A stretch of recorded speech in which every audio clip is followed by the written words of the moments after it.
Hey, everybody. Welcome to another episode of 365 Deep Dive. Happy back to school for all of you parents out there. It was back to school day for my kids earlier this week, so it has been eerily quiet, and I won't have to worry about, a fight breaking out during the live stream. So that's really nice.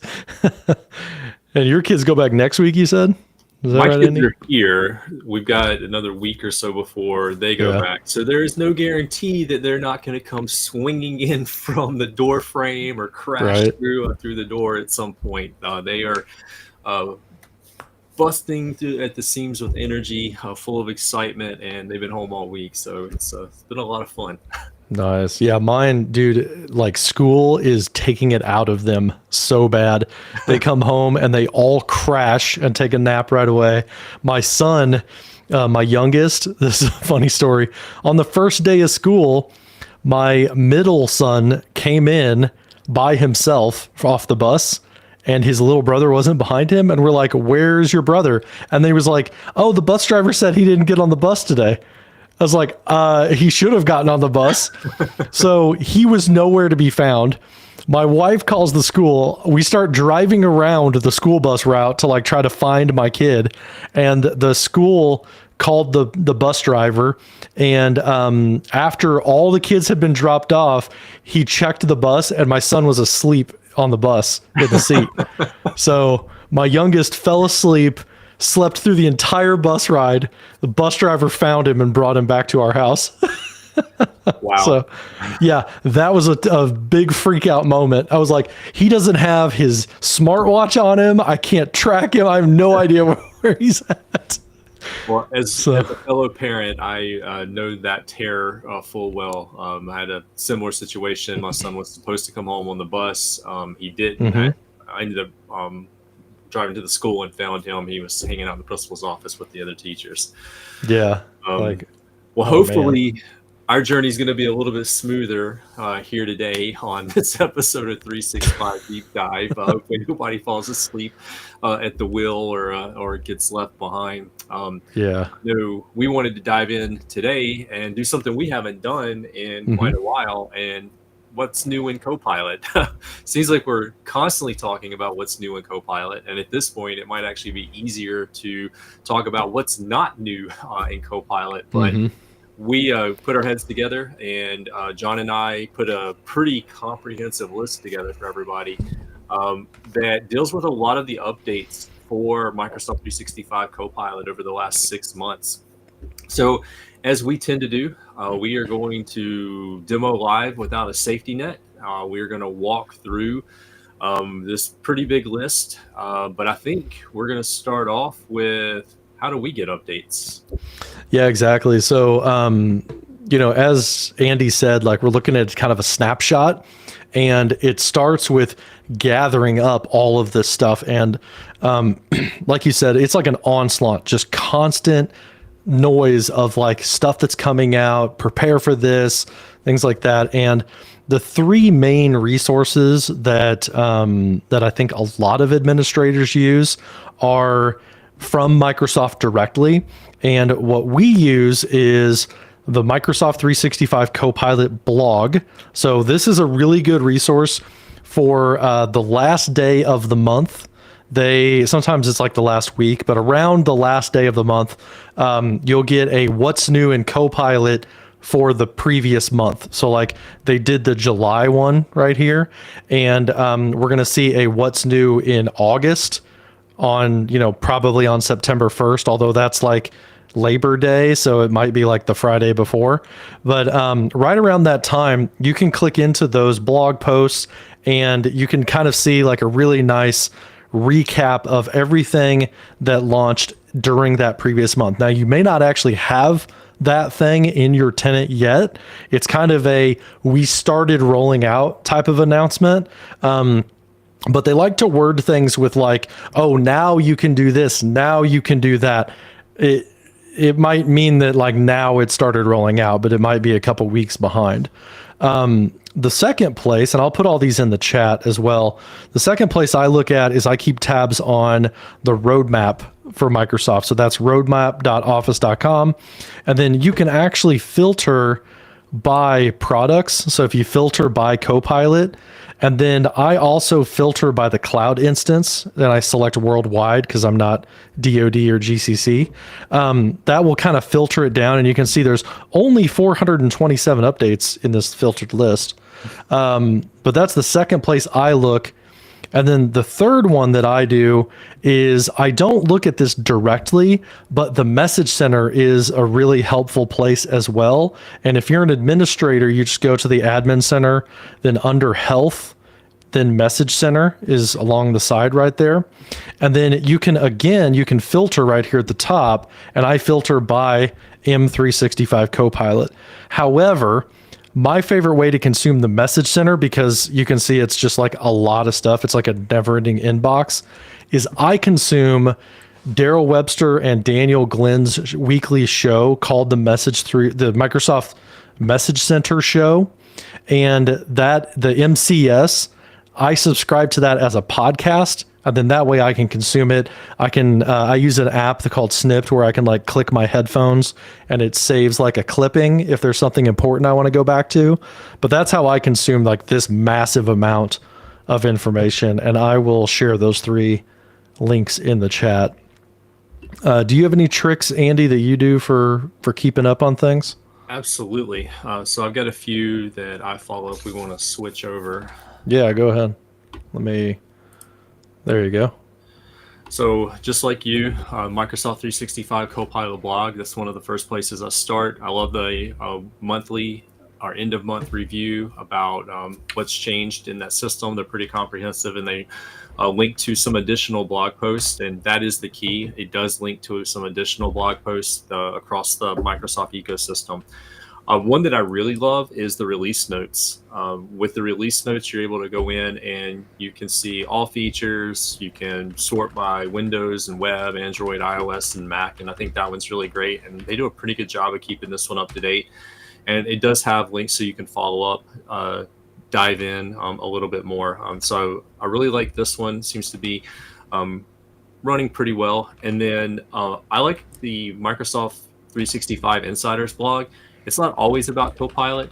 There are other apps and services that post content in here, and it's really helpful to kind of get an idea of like some features that are rolling out for testing and what they're kind of thinking about, so you can get ahead of the curve just a little bit. Sometimes it seems like they roll these features out with very little notice, but with this blog, you can at least get an idea of what's top of mind and what might be coming. And then one that I use a lot, total shameless plug, YouTube. You might want to go and subscribe to 365 Deep Dive. We try to keep you ahead of the curve with like what's going on in the Microsoft world. But YouTube's a big one for me. There's a lot of Microsoft channels on there that are super helpful. Specifically, one that I love is Microsoft Mechanics. It's not always things that are upcoming. Sometimes it's things that have rolled out, but I think Jeremy Chapman and crew do a great job of keeping us up to date with what's going on there. They bring in a lot of the experts and really dive into those topics, and I love it. So that one's a great tool. But there's one thing that we're both doing, and we're maintaining a lot of tabs and a lot of services and a lot of apps, and we're here and we're there and we're everywhere. And that for me just makes my brain like stretch thin. And so total other shameless plug, I am a big fan of the app Readwise Reader, or Reader by Readwise. And what I love about the Reader app is that you can go in and you can take all of those URLs, you can put them into kind of an RSS feed, if you will, and then you can go into the Reader app, pop it open every morning, hit your feed, and you can see all of the latest posts across all of those blogs and websites, and even social media, as well as YouTube. And as you start to drill down into this, you can create some categories to organize things, create some like short lists if you need, and then you can go in and you can actually view the entire article. You can pick up right where you left off in a nice reader interface. You can highlight inside of there if you need to, you can tag and you can make notes, and you can organize this in a way that makes sense for you and add it to part of your workflow. I'm a huge fan of it. I know I introduced John to it a couple years ago. We've talked about it on the show before, but for me, that's the superpower. That's the one tool that can consolidate all of that stuff, bring it together, and then help me keep up with all of the things that are out there. Yeah, and Readwise Reader, it sounds like an ad for them, but did you notice that they got Apple Pencil support like this week?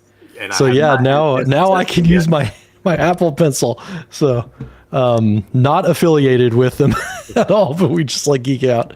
So love the Apple Pencil support. A couple other things I think that are super cool. It does do some built-in summaries with a thing called Ghostwriter. It's now using GPT-5 Mini, so it is AI generated summaries, which are helpful just so you can get an overview of what's going on in the article. And then they do have a notebook feature where as you take highlights and you can make notes, and all of those kind of appear off to the side. And you can even use there's a chat preview that's built into it now, powered by AI, to ask questions of the thing that you're interacting with. So you're not just consuming information, you're making notes and actionable content related to that, so you can follow up on it later. It's a great tool for part of your workflow. So I'm a big fan. Not affiliated with Reader in any way, but I think it's an amazing app. Combines your feed into your reading app. They make a mobile device, and I'll tell you my last favorite thing about it is I'm not always sitting in front of the screen to read this. Sometimes I am trying to track my kid down because he fell asleep on the bus. So there's a really cool feature that you can do text to speech. And so you can use this as kind of a podcast tool, and you can listen to the article. And I think the voice that they use in the speech generator is really awesome, especially on the mobile device.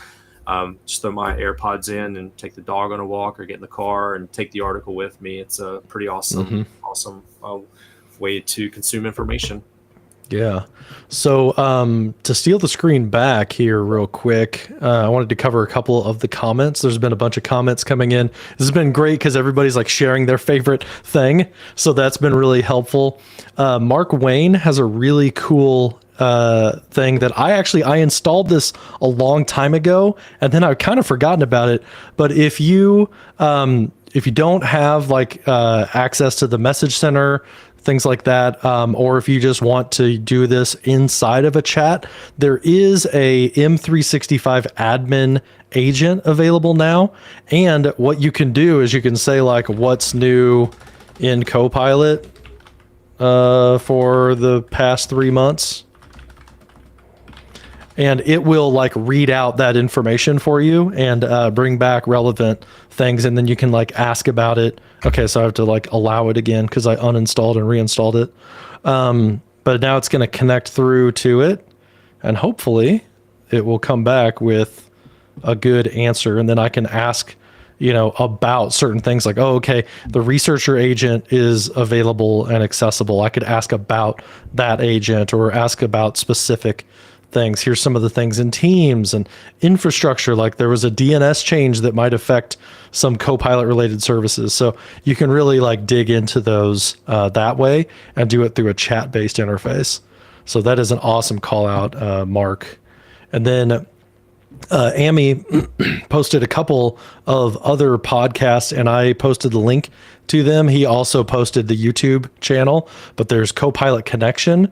That's a podcast from our friends Kevin and Zoe, fellow MVPs, and they do it's a semi-weekly show. I think sometimes it's maybe bi-weekly. It kind of depends on like if there's a lot of conferences going on, things like that, but they do a lot of like what's new content, and we've got their YouTube channel in the chat as well. And then Amy's channel is the SharePoint Wizard as well, and there is like tons and tons of like really good like bite-sized videos is kind of his specialty for, hey, here's like one specific thing, quick in, quick out, upskill yourself, like, while you're drinking your morning coffee type of a style. And that's a really good way to kind of consume content and not feel like totally overwhelmed by it. So that's really good as well. Mark is saying he can't get to the Copilot connection. But Amy said it's also on Spotify and Apple Podcasts and all of that. So hopefully that helps you, Mark. I don't know. Maybe it's because it's like a fairly new domain or something. That might be why it's not accessible on your work network. But it's a really good show as well. So now that we've talked about like where we get our stuff. Yeah, go ahead. Did I miss one? Yeah, I just want to make sure we get this one. Let me pull it up on the screen. Where did it go?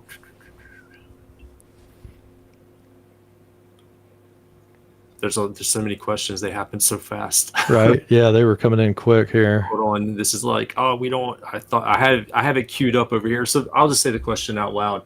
Sure. Mark was asking, is Readwise Reader just on the Mac? No, it's Mac and Windows, iOS and Android. There's a web version. There's a standalone desktop app, as well as mobile apps. So it's on all the different platforms that are out there. But if you got questions, reach out, through LinkedIn. Happy to answer those. I did a video on it. It's on my YouTube channel. Check it out. But yeah, it's across all platforms. Yeah, awesome. And so this is our list of stuff that we just kind of brain dumped, and I'm not like zooming in on it, but that's a lot of stuff. So I think we need to jump right into it and start like just cranking through things that we have noticed in the last 6 months that we've pulled out of these blogs and want to take a look at today. And I think we start with chat as like just a big giant elephant that we need to eat first, and that is the chat. And I think, Andy, maybe we start out with GPT-5 because that's kind of the hottest, newest thing right now. Yeah, do you kind of want to talk about that? Yeah, we can do that. Cool. So 2 weeks ago on Thursday, we got a big announcement, highly teased from our friends over at OpenAI, and they released GPT-5 for ChatGPT. And on that same day, Microsoft 365 Copilot updated to include the ability to try GPT-5. And this is one of the latest models from OpenAI. Now, what's different about GPT-5 versus the previous models? With the previous ChatGPT, we had the option to select 4.0, 3.0, 3.0 mini, 4.5, and a few different models. And each of the different models had different capabilities actually built into them. For example, the 0.3 models were really good at reasoning, analytics, and chain of thought prompting. They would think about their responses and then generate answers. There was even a deep research option that you could turn on, and with those GPTs, it could take upwards of an hour for it to return content, but you got really high quality content. I would say it was probably along the level of higher education, grad school, with the responses that you would get with that. But it would take a little while for that content to come back. So with GPT-5, OpenAI, and now it's in Copilot, you have some of that chain of thought prompting, that reasoning already built into the model, but it runs significantly faster than deep research did, or it runs significantly faster than the research agent inside of Microsoft Copilot. Now you have to try it. You have to click on the option in the upper right-hand corner. And currently I've only seen it available in the web interface, which is m365.cloud.microsoft/chat. But whenever you try GPT-5, you're using the latest model from OpenAI as part of your Copilot experience. I do want to preface that, though, I do want to add to that. Nothing else about Copilot changes. The way that the Copilot orchestration service works, the way that it connects to the Microsoft Graph, the data privacy security that you have, your data never leaves your tenant boundary. All of that stays the same. Nothing changes there. The only thing that changes is that you're using the GPT-5 model as part of the Azure OpenAI services that Copilot connects into, and that's also part of your tenant boundary. The only thing that changes is the model on the back end. And with that, you might have seen some news here or there that GPT-5 is different. It gives you different responses. Some people like it. Some people love it. Some people are not happy with it. My thoughts on that are, And just in some of the experiments that I've ran, the results that I get back from it are really, really good. My personal preference was O3. I really like the reasoning in that particular model. I think this is on par with that, and in some cases, it almost over explains. So when you're interacting with GPT-5, your mileage may vary, and I think you have to learn how to talk to these different models. You have to learn how to prompt and ask them to get the content that you want out of it. So the first time you try this new model, it might give you too much, or it might not give you quite the results that you want. Just take a step back, examine what you asked and the output, and tweak your prompt. You'll learn how to pick it up pretty quickly so that you start getting really good results with it. But you do have to invoke it. It means you have to hit the try GPT-5 button, and then you can use it for your work and your web conversations here in Microsoft 365 Copilot. I've been playing with it for the last 2 weeks.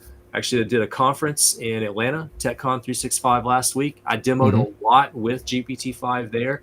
Got some great content out of it throughout the week. I demoed live there without a safety net as well. I think Mark was in attendance for a few of those sessions, and got some really great results out of it. But just think about somebody new onboarding to the organization.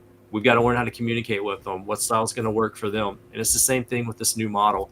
You just got to learn how to talk to it. And it's still prompting, still goal, context, source, expectation, role. You'll pick it up pretty quick, but that's the latest that we have now with Copilot, and we got it the same day that ChatGPT got it, and we can take advantage of it here in Copilot Chat. And the last thing I'll add is not only can we use it in Copilot Chat, but we can use it with our enterprise data safely and securely underneath the business agreement with Microsoft. Yeah, so I got GPT-5 earlier than I got it in ChatGPT Plus. It was like 2 or 3 days later that I had it in ChatGPT, but that day I had it in Copilot.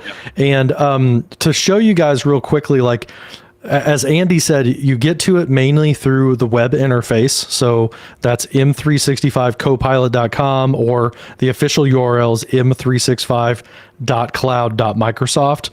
And when you go to the chat, you'll see this button at the top that says try ChatGPT-5 or GPT-5. Turn that on, and then you'll get this message at the top. And then the big thing, I'm going to try to show this off, but do a short kind of easy, like, hey, what are the last 10 messages in my mailbox? Like summarize those. That's a real quick thing. It shouldn't hopefully do some research on there. So see how it's just like searching and then it just spits out a result. That is the router that is built into GPT-5. There's a little router that takes your prompt and decides, do I just like go with this, or do I need to do some kind of reasoning as well? So, and Amy just posted, yes, it is only available right now in the Copilot app. So that's either on the web, or I also have it in the native macOS app and Windows app, but it's not available inside of Teams yet. So it's kind of a reason to use the standalone apps, in my opinion. But this was not really like a reasoning type of response. It just quickly came back with one. And then I've got another prompt here that is like, hey, you are, let's turn that on. Like, you are this chief marketing officer for Jolly Roger Java. I need you to like look at the last 12 months, do some market research, look at these different regions, analyze like, social media trends and stuff like that. It's going to have to do some work and create some outputs. So if I click on that now, hopefully you're going to see it go into like a deep reasoning type of mode where you'll see more transparency of it going step by step. There we go. So now it says that it's reasoning and it's planning out its process. All right, here's what I'm being asked. Here's my strategy. Okay, I'm going to go start searching for these things. Then it actually does the search and it starts looking around. Then it comes back and it like tries to fill in the gaps. And then it will start building the report for me. So this is like with more complex kind of heavy lifting type of prompts, you're going to get this reasoning that kind of kicks in and shows transparently step by step what it's doing as well. So that's an interesting way. It's kind of tough to, force it to do one or the other. It's not just like a checkbox. It will just intelligently use what it needs, which is nice. And Mark has a question here. When you're building agents in Copilot Studio, I believe that is available now, or it's been announced that it's rolling out at this point, Mark. I don't know if today you can do that, but if you can't today, then imminently you will be able to select the model that you want for Copilot Studio, and you would be able to select GPT-5. There was a Microsoft Mechanics episode earlier this week, actually, where they talked about like being able to pick your own model, doing multi-agent orchestration, as well as doing a MCP for like automation and stuff like that. So, but that's an interesting, new development at the end user side. Now I've got like a way deeper response from this just because I turned on GPT-5. And to Mark's question also, you do need to turn this on every time you go in. So like I started a new chat, I do have to go and turn on GPT-5. Then it will start using that. That's the way it is right now. In the near future, I would imagine that Microsoft probably will make this the default, because like OpenAI has already made this the default. OpenAI is wanting to like retire what they call the legacy models out. So I think with time, it'll be on GPT-5. You won't have to think about it anymore. But right now, you would turn that on and specifically use it. And to my knowledge, there's no limitation on using this. Like we've got the 25, like with researcher and analyst, you can do 25 reasoning requests a month, and that uses the O3 model. With GPT-5, that's not a limitation anymore. If you're using that toggle switch and you're not inside of an agent, you're just doing normal chat at that point. Anything to add on that, Andy? Or I was looking in the Copilot Studio for the updates. We do have the ability to change the model that we're running with. However, right now for me, the default is GPT-4o, and it's not giving me an option to switch to the new one. It might be underneath the preview release right now. So like I'm here. Okay. Do you want to bring? Yeah. Are you able to show it? Okay. Yeah. So like I'm grayed out from being able. This is a brand new agent that I'm creating. It's grayed out right now for me. Switching over to a different model, so it might just be underneath the preview option right now. But to your point, they have mentioned that it is coming. Cool. Yeah. So to kind of plug that, it looks like it's making its way into that experience. Yeah. I do not use Copilot Studio all that often, so thanks for bringing that up, Andy. And there was one other question that I wanted to lean into and just answer here, kind of while we're talking about this and the different models. This is a question from Mark. Do we need to develop a scaffolding prompt based off of the multiple personalities of GPT-5? I would answer that simply and say yes, but I think you should have a scaffolding prompt across all the different models, and even have some scaffolding around things like the instructions that you're using for your custom agents. The more I use AI, the more I realize that I need to be able to have a way to go back and validate the output to make sure that it's high quality, to make sure it's meeting certain standards, matching up against like a gold standard. And so having some way to understand the nuances of the different models and experiences and having a scaffolding prompt is actually a great way to do that, because you can have your gold standard to validate against, and then you can kind of learn the nuances with that. So I would highly recommend that you have a scaffolding prompt, as well as a way to validate the output of the prompt, some kind of criteria to rank it against, and even an ongoing governance plan, whether it's a prompt that you save and use regularly, whether it's an agent and instructions. I think you need to have a governance plan in place where you review the prompt and the output regularly, especially if it's one that you run for processes throughout the work month. But anything that's recurring, I think you need to have some kind of governance in place so that you are reviewing it, you are validating the knowledge sources, you are validating permissions on that, you are validating the output of the prompt or the instructions. And if you do that, I think you're going to get a lot more mileage out of the prompting and the agentic AI that you're working with. So I would highly recommend that. Cool. And one more tip from Mark as we move on from GPT-5 is when you're going back through your old conversations right here, it will tell you at the top up in this area whether or not you were using GPT-5. So like this conversation, I was not using GPT-5. I was doing a demo about memory, but the one that I just did like 5 minutes ago, I was using GPT-5. So you do see that tag at the top of the previous like chat history when you were in there. So that's a good thing to call out. It's like, what was I doing back then? So good call there, Mark. Next on our list, Andy, is pages and notebooks. And we had like a whole episode about notebooks just last month. So like not to rehash the notebook side of things, I've just got like a couple really small things that I've noticed. The first is with pages, two things. I've noticed that when you're in a page now, so like I created like a family friendly meal for like meal plan type of stuff. And then I opened it up in a page. As of a couple months ago, you can open it in Word now. So if you want to get that out into a Word document, if that's like more familiar with you to kind of work around in a Word document, you can do that. And then also right from there, you can add it to a notebook. So there's kind of an easy entry point now to just, pick a notebook and kind of shove it over at that notebook. Before you'd have to go into the notebook and add it as a resource, but now you can do it directly through there. And then the three things that I wanted to talk about with Notebook, again, two of them are just about getting content into the notebook easier. There was that add to the notebook from a page.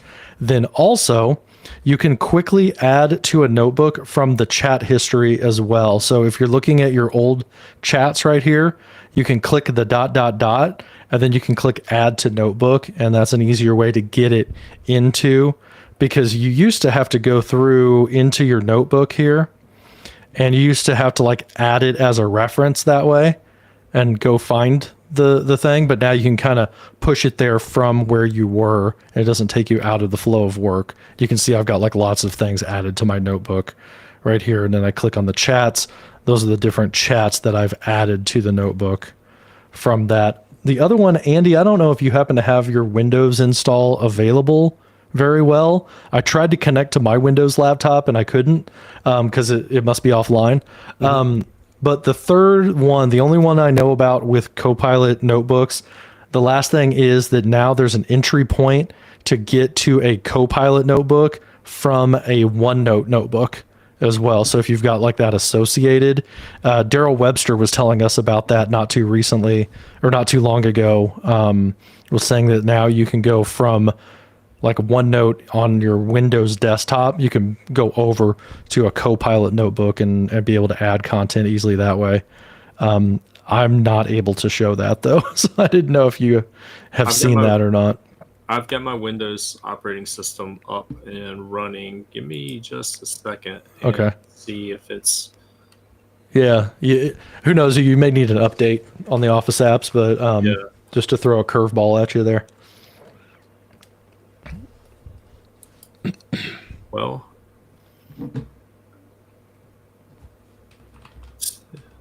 it is available. There it is in the wild. Copilot. Yeah, show me that again. Sorry, I was looking away and it's kind of small. So on the left-hand navigation, I have my notebooks, and you have those notebooks. But right above that, I've got I don't know why I did that. Right above that, I've got a section called Recent, and it surfaced one of my Copilot notebooks from the 365 side tenant. So it's kind of a combined list now. Yes. Yep. So right there it is, and I'm able to go in, interact with it. I'm noticing a couple of things here. Now, this is not any kind of TAP program or NDA. I think the only thing about this particular account is that it is Windows Insider Public, so anybody can join that and participate. As I'm looking at this Copilot notebook, I am seeing like my pages and content, but I'm seeing Researcher in line in that notebook with Mm-hmm. the chat conversation that's there, and that's pretty cool. Go down, I can group my chats, pull my references. Looks like the same Mm-hmm. core reference we've worked with before, but I like seeing that researcher there. And then I'm just going to hit play audio real quick because I just want to see something. Hi, everyone. Welcome to today's All right, so that was fast. And if I click on Yeah, because it was already generated. Yeah. Right. Yeah. Because we did that one last month. Yeah. But, Otherwise, it would take up to 2 minutes to make the audio. Yeah. So still waiting on the August announced updates to be able to work with the audio overview and work with it. But yeah, we got notebooks inside of OneNote now. So you got a notebook in your other notebook app where you maintain other notebooks. Yeah, while you're notebooking, you can notebook. So the other thing I don't know if this is what you were looking for, but can I not bring this over? Okay, so inside that play audio, I was like, oh, I'm going to try this out. Now, since our last time, you could not save the audio from a notebook to OneDrive, but I can now. It used to just say delete audio. Now it says save to OneDrive. Is that what you were looking for, Andy? Yes. Okay, cool. Yeah, so that is available on the web version of Copilot Notebook. I was able to save to OneDrive. And I'm saving it right now. You might wonder, where is it saving it? And I'll show you. It says open in OneDrive. It creates a new folder inside of Copilot chat files. You now have a Copilot Notebook uploads, and that is where that audio gets stored for that audio overview. So, we showed audio overview. We're going to talk about it again in the OneDrive section, but like you could generate audio from a Word document, from a notebook, or from OneDrive, and now you can save it to a folder in OneDrive, and that's the location that it saves it to.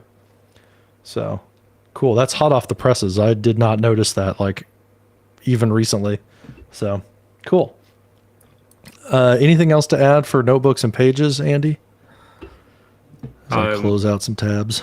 I did put a link in the chat for the episode that we did on Copilot pages and notebooks last month on our YouTube channel. Highly recommend you check that out. It was really cool. One of the PMs from Microsoft actually dropped in.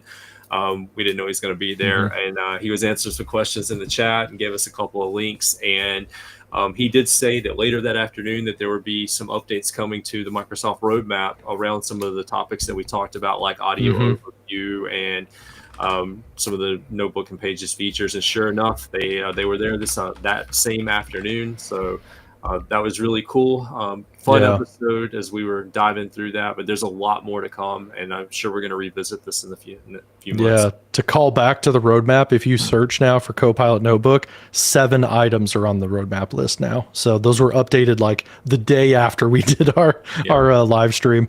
So there's a bunch there now, and you can see some cool things that are coming to Notebook, but not quite yet. It looks like November, I think most of those dates said.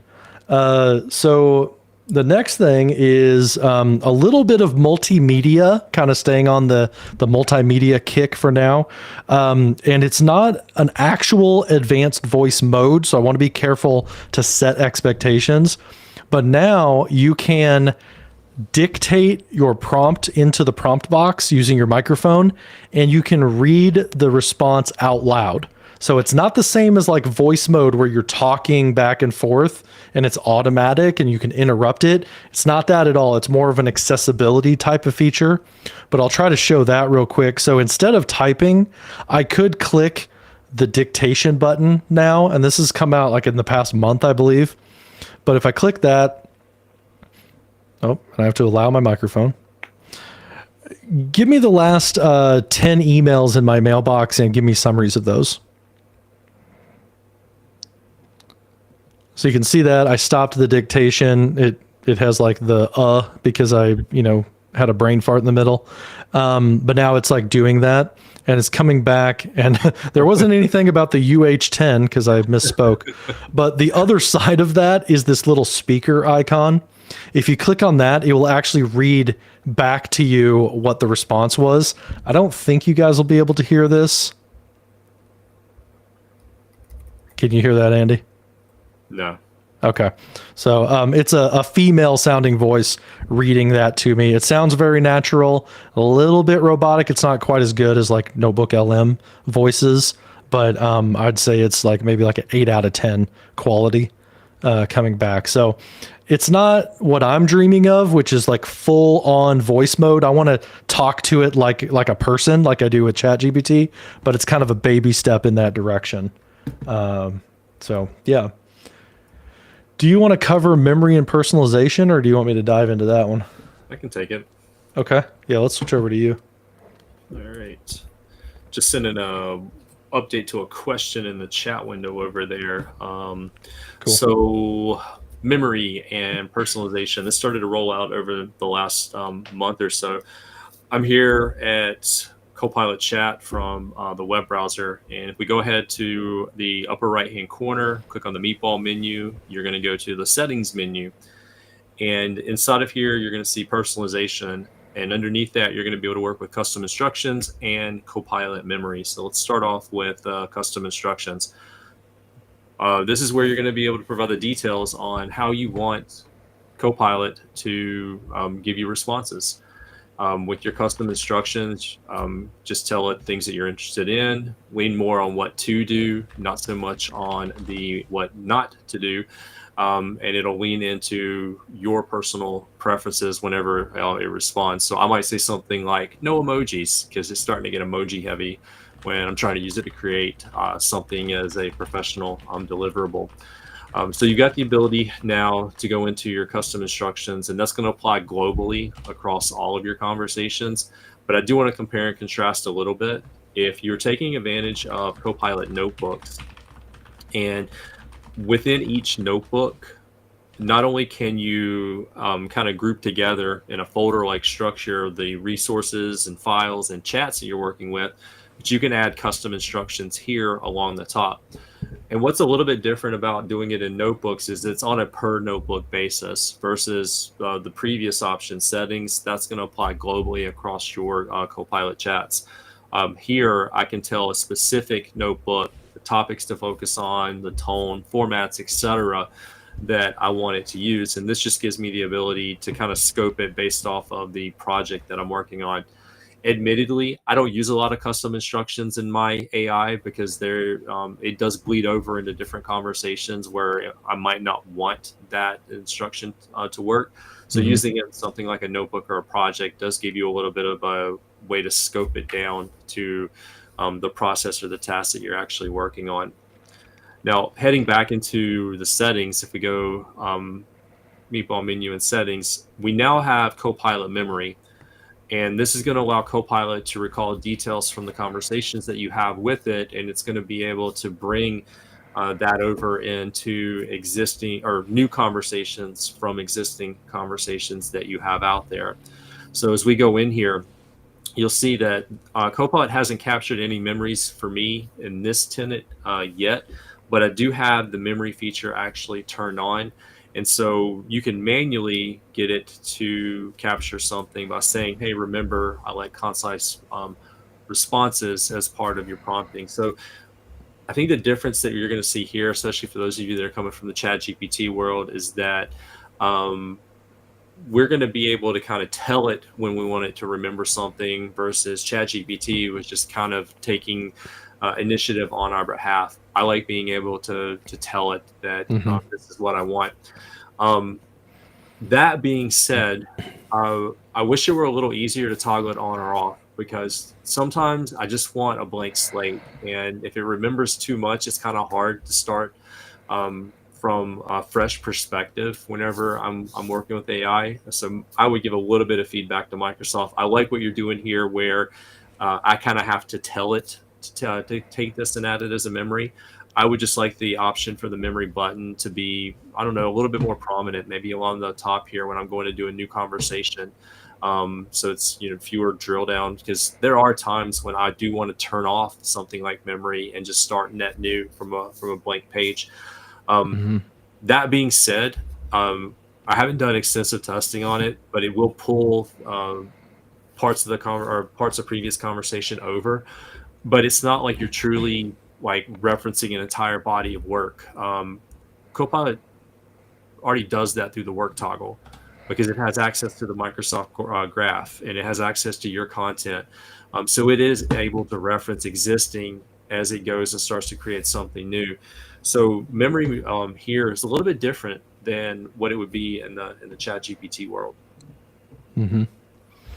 So I put a shameless plug in the chat for my video on memory.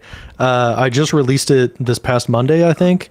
So if you want kind of a condensed down version, like 10 minutes about memory and personalization, I've got a few tips and tricks in there for kind of how you can jumpstart the memory and a couple of prompts that you can use to kind of fill out the memory and get it to add things through a chat experience rather than like having to go in to custom instructions. And I'll just show my screen real quick because I do have a couple memories saved to show you guys what that interface looks like. This is what it looks like when you've got a couple. So I've got like 2 memories right here. And as Mark was saying in the chat, you can delete those memories individually as well. So you can like click the little trash can to get rid of them, or you can delete all of them if you want to, just like, Men in Black style with the little flashy thing, to make it just forget all of its memory. You can do that as well. So cool. Context IQ. If you don't know what context IQ is, that's the next thing on our list. That is this little plus button right here where you add content. That's kind of the fancy name for it. But inside of this add content area, you've got this browser, right, with like all these different people and files and meetings. There's 2 new ones. There's an other tab, which includes a lot of things like Microsoft Forms you can see right here. Other stuff like Viva Engage discussions will show under this other. So it's other places that aren't included in another tab. And then we've also got this SharePoint site one as well. So if you want to narrow down your prompt to an entire site, you can basically, mention that site in your prompt, and it will kind of, narrow the focus and just look at that, point its grounding to that one as well. So that is the context IQ updates. Head back in there one more time, please. Yeah, Go sure. to the Sites tab. Okay. We definitely don't want to skip over this one. So for all the content creators out there in the SharePoint world, building intranets on top of SharePoint, SharePoint pages and SharePoint news are a huge part of your workflow. And not only can you scope to the entire site, but you can scope to specific SharePoint pages that you've created in those SharePoint sites. And for me, that's a huge part of my workflow. I love it. I'm glad that that's there. So now we get not only the document libraries and all the content in the site, but we can pull from the site pages library and all of that rich content that we're creating there. Yep. And what I'm seeing right here is like, this is the entire site. It's got the little logo. You can see the URL. This one is a news post. So it's a page that is a news item. And then this one down here, this is a regular page that was created. So don't worry about like if it's a page versus a news item, you'll be able to find both of those inside of the list. So yeah, good call out, man. That's probably the one that I'm most excited about from that, that menu. Nice. I hear mostly from my users about wanting to go to the sites themselves, because most people, they're not creating content. They're like, I've just got like, that's my repository of files and I want to just put it in. I want to like, just look at those files.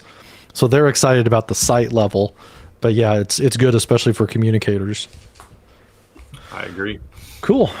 The next thing's a really quick one as well. That is the autocomplete and chat history suggestions. So when I click into the box, you can see now there's all of my, my most recent prompts from my history, but also there's a recommended prompt. Help me prepare for a meeting. I've got a meeting coming up next Monday with Andy. So it kind of like, oh, maybe he wants to prepare because it's the end of the day.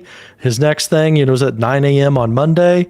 So it might recommend that I want to prepare for this particular meeting. So it comes up as a recommended prompt. You will see different prompts under the recommended area. Now I can't get it to come up. Under the recommended at the bottom, for the time of day, what's going on your calendar, stuff like that, it will give you different prompt recommendations.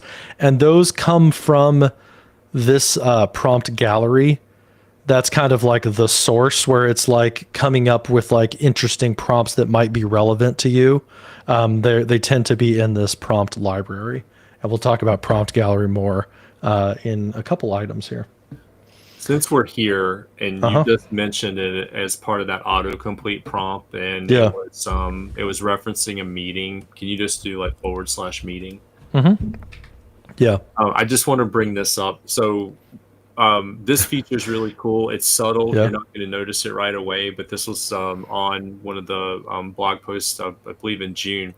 When you reference a meeting now, you can reference a recurring series of meetings, and it'll actually capture the recurring series for you as you're getting ready, like maybe recap or prep for like that upcoming meeting.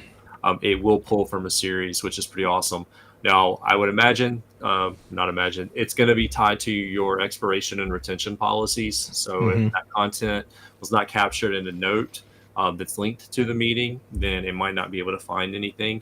Your organization's policies are going to differ, but it does work now with recurring meetings, and I think that's huge. That's awesome. So next on the list is the web content toggle moved. They moved our cheese. So it used to be there was a button right in this area that you could click on, and then you could turn on or off web search. That's whether like I only want it to look at my organization or I do want it to search the web. You could toggle that. That was moved under this ... section. So now it's in the top corner, web search. That's where that toggle is. So really minor change. It did happen several months ago, but we do want to call that out because it's new since the last time we talked. If you want to turn that off, you click on it. Now it tells you that web search is turned off. Then if I turn it back on, it just goes to normal mode. So on by default, but you can turn it off if you want. Okay, what's next here? The code interpreter. This is kind of difficult to, I mean, I can show it, but it's kind of difficult to make it do it. You have to like ask for something pretty complex. But now if you are asking for like some code or a interactive graphic or something like that, it will actually write Python code inside of the chat. That's called code interpreter. So if I say like, give me an interactive graphic showing population by state in the USA, right? Then what it's going to do is it's actually going to reason over that, and it's going to write some code here, hopefully. And as it's doing that, I'll be able to expand that out and see, look at that. So it's creating this Python code in line with the thing. Now, it's not quite as fancy as ChatGPT, where you can go into the canvas and then you could run the code, you know, inside. You can't do that, but you can at least see the Python code that was created. And then now it just gave me like an interactive chart showing, you know, like the population. Holy cow, California is way higher than anybody else. If this is accurate, you know, it might not be accurate, but yeah. So that is that as well, and you can download the JSON if you want to from that. So very cool. It wants to turn it into a pirate version for Jolly Roger Java. That's because of the memory and custom instructions I have. It's just like trying to shove pirate stuff down my throat. And that also covers the interactive charts and graphs. That's part of that Python creation is now, it didn't make this one interactive, and I asked for it to be interactive, so it kind of like fell on its face. But theoretically, you could ask for charts and graphs, and like it will make a pie chart. You can click into it, highlight sections. It's a little bit interactive as well. This time it just did like a raw image for me. So, okay. Image understanding. Do you want me to show this one off? I've got a fun demo for this one. Go for it. So, at the risk of going somewhere super scary, let's go to Reddit on live stream. We can do image understanding now within Copilot, which means it can understand looking at an image, and it can do that. So I'm going to go in here. I'm going to take a screenshot. This is a Reddit called Fridge Detective. This is the best way to demo this because it's a picture. It's a place where people post pictures of their refrigerators, and then people guess what they do, or like guess like what their mental illness is or something. And so we're going to do that. We're going to copy it. I don't want to save it. I just want to copy. And then I'm going to paste this into a new chat. I'm going to turn on GPT-5 because why not? I'm going to say, give me 5 recipes for the ingredients you see in this image, right? And so now it's going to look through. It's probably going to see that it's got pickles right there. It looks like sports drinks along the bottom. What else do we see here? We see eggs in the corner. There's like a bunch of sauce. Those are grapes, I think, or maybe it's just like a crap ton of olives for some weird reason. He's got a lot of cheese, stuff like that. So it's going to go through and say like, okay, I see grapes and blueberries. You can make a fruit salad. I see eggs and cheese, so you could make an omelet. So there's, it looked at, it understood the image, and then it came back with some suggestions. So that is image understanding inside of Copilot. Now, that's a fun demo. What I love to do, Andy, is I use this a lot with creating slides. You can use like PowerPoint, inside of PowerPoint, you can say like, hey, I'm stuck on this slide. I need some more content. You can ask for content. But what I like to do is I like to take a screenshot of the slide in progress and I put it into chat and I say, how could I make this better from a content and a layout perspective? So it will just kind of look at it from fresh eyes and tell me like if it flows well. I don't necessarily want PowerPoint to change the slide for me. I just want some ideas. So I like to do that with chat by throwing a screenshot of like an in progress slide. That's kind of a work related example for image understanding. So I've got a similar one on that topic, and I'm going to try and demo this real quick. So let me pull this up. There you go. So John and I did an episode on Whiteboard a while back, and I'm using Whiteboard more and more in some of the Copilot work that I do.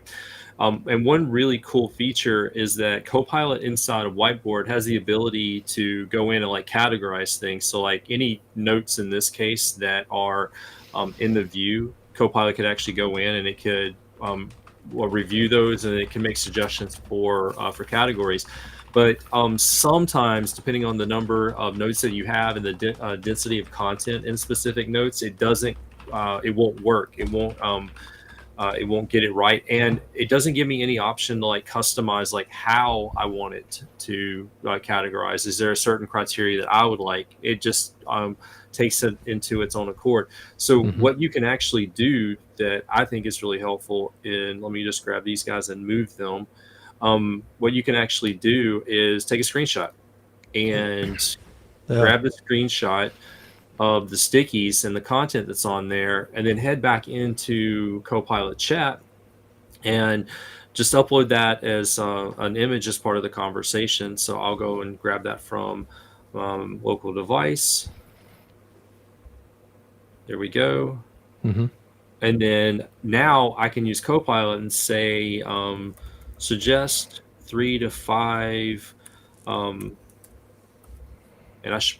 I've been trying to get in the habit of using this as well, options for categorizing this content. Yeah, so rather than like doing it in Whiteboard where like it's just going to do what it feels is best, sometimes you want that. Sometimes you just want ideas in a non-destructive way. Yeah, this is a way that you can use it as a thought partner. Exactly. I've done that a lot with meetings where we're whiteboarding and brainstorming and we get stuck. I'll take a screenshot and throw it into chat and be like, what am I missing? What are the gaps? Or I'll ask it like, hey, I want you to be brutal, critique this, and like ask it to give you feedback and tell it like, don't hold back, right? Because otherwise it'll be a little bit sycophantic. It'll be a little bit polite to you. If you want raw feedback, tell it like, give it to me straight, Yeah. So there's a lot of use cases for using Copilot to analyze images, and I think you've provided a few great examples. I'm finding that it just helps to extend some of what I might run into as a limit with some of the other apps out there, like Whiteboard's limit to be able to truly prompt like against the notes and the categories that you have in those stickies. So there's some interesting use cases. I'm interested to hear how some of you might be working with whether it's Copilot or other AI tools and images. Are you using it for more than just image generation? Are you using it to provide analytics on images that you upload to it? Be really cool to hear your feedback on it. Let us know that in the comments below. Yeah, that'd be great. Next on the list, do you want to cover scheduled prompts or deep reasoning agents? What do you want to? I mean, I can do both. Doesn't matter. Okay. Why don't you start and I'll fill in some ideas that I've got around scheduled prompts. All right. Sounds good. So scheduled prompts. First things first, go and run your favorite prompt. Now, I'm going to go to the prompt gallery and see if I've got my favorite prompt in here. And this is one that I love to run daily. Recap my day, list my top 10 emails, chats, and all of my meetings with individual summaries, group into sections, provide all of my action items, and what's top of mind for tomorrow. Now, I'm running this manually. It's in the prompt gallery, but as soon as I run it for the first time, I'm going to be able to schedule it, and we'll go through those settings in just a minute. What I love about this prompt is that it's a daily prompt, and by doing this at the end of the day, I can offload my day, and then I can separate work and just interact with my kids and be present. And then first thing in the morning, I can come back and I can review this. Or if I forgot to run it yesterday afternoon, I can run it first thing in the morning. And now I've got a pretty quick summary of everything that happened throughout that day. And I can pick up right from there. I'm right back into the flow of work, and I got a little bit of momentum to go with. But I'd have to run it manually. So now, once we run a prompt, you're actually able to go and hover over it, and you're going to see that you've got the ability to use the schedule option. Now, where in the menu do I... There we go. All right. So I go up there, I hit schedule this prompt, and then you can go ahead and review the prompt. You can see, send me the results in. It's going to be Copilot chat. Repeat this prompt, and it's going to tell you the cadence that it's on. So in this case, it's going to run daily at 3:30 in the afternoon, and it's set to run 15 times. Right now, the recurrence is 15. I won't go above that, and like 15 instances, but you are able to pick between day, week, and month. You can choose the days of the week that you want it to run on, and then pick your date to start, and now you're off and running with a scheduled prompt. Now there's some interesting use cases with it. So another one that might be really helpful is to just run a weekly recap. So append this prompt and turn it, say rather than my day, recap my week. Prioritize by top 10 communications throughout the week, and then provide your criteria, and just continue through each of the different sections. And so you could use this as even a weekly recap, and that would actually run for 15 weeks before you have to go back and reset it. And that's as simple as a calendar reminder. Hopefully we'll be able to run these between start and end dates so that we can pick. I imagine Microsoft doesn't want them just running, White Power Automate indefinitely, even if it's unintended and users aren't interacting with that content anymore, to save on some of the compute. But hopefully we'll be able to do some start and end dates in the near future. So here's my aha moment. I recently, I talked about scheduled prompts. I did like a video about it, and my main prompt was exactly what you did. Like, hey, recap my day, prepare for tomorrow. Do that every day. Let's run it every day. And like, then at 4 o'clock, I can just review. I had an aha moment the other day, and I spent some time earlier this week creating a bunch of scheduled prompts. I can't show them because they were on my work computer and I'm on my personal stuff, but I'm going to kind of recreate it for you. I have, and probably a lot of you, kind of knowledge workers, have a ton of recurring meetings that go on, and it's the same thing week in and week out. And it's like once a month, it's once a week, or it's once every other week. And I've got a couple different types. I've got one-on-ones with people. So just me and another person talking about like what's top of mind for each other, one-on-one with my manager, stuff like that. Those are on a weekly or a bi-weekly basis. And then I go to a lot of leadership team meetings. As an architect, I kind of come and I provide my updates for like, here's what's happening in the world of enterprise architecture, kind of as like an FYI. So what I did is I went through my calendar and I looked at all of my recurring meetings. And then I came up with a prompt similar to this that says, as an expert enterprise architect, help me prepare for my meeting with Andy's core leadership team on Monday afternoons. My role in the meeting is I come with key headlines, things to know from the EA team. I want you to look at all my chats and other stuff and find the top of mind items to bring to the meeting. So help me for my little like 5-minute spiel that I've got to give in the meeting. And then I strategically crafted that to happen about an hour before that meeting happens normally. So I go in and say that this happens like 2 p.m. on Mondays. I went through and I'll do like, Andy CLT prep, right? I'll call it that. Well, I actually saved it. I meant to not do that. I want to schedule the prompt. Sorry. Schedule that. Here's how I want it to come in. And then I want it to happen on a weekly basis on Mondays. And it's like at 2 p.m. So I want you to give it to me at like 1 p.m. Like, let's scroll up here. Come on. I have to go like forward in time, I think. There we go. Forward at 1 p.m. on Monday starting next week. Now, it's still only 15 times, but I've got 15 weeks now that this is going to run for. And then I could just grab the prompt, I can paste it in and start another 15 weeks. But I went through like in 30 minutes, I did every recurring thing on my calendar. Now, before the meeting starts, I've got at least an hour of something pops into my Copilot chat because I always have it running. And I can sit there and like really go through and prep for that meeting about an hour before it happens. The only part where this goes off the rails is if somebody moves the meeting to another time, then like it kind of messes it up. But for like a normal week in, week out thing, it is super helpful to kind of sit down and be like, okay, a lot of times I have like a one-on-one with somebody in India or the UK. So it's like 7 a.m. I plop down and I've got to immediately have a one-on-one with somebody. So it's awesome because I have that thing run at like 6 a.m.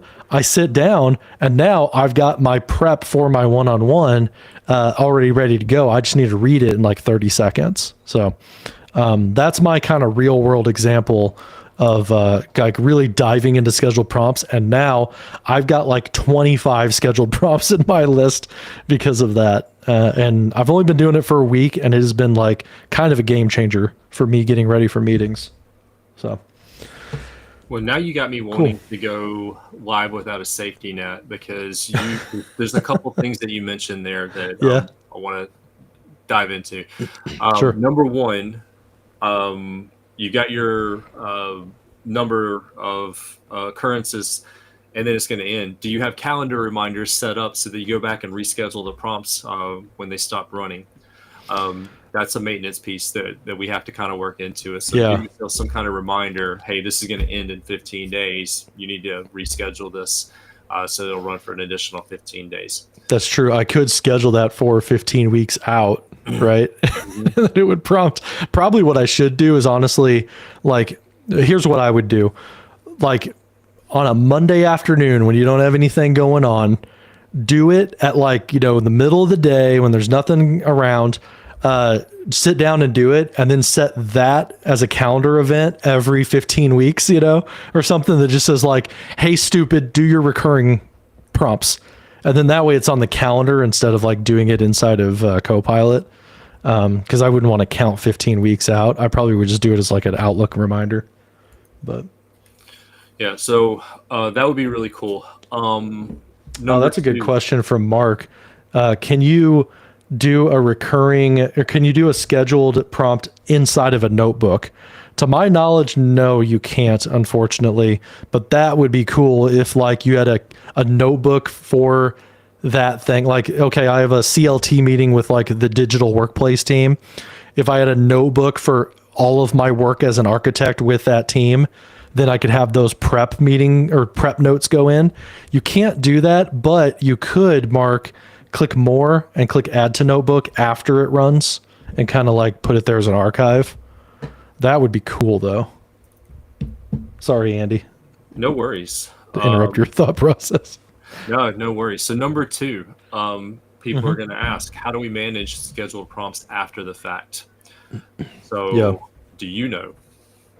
So the way that I know of, if I'm following your train there, is in the top corner, you can go up to the ...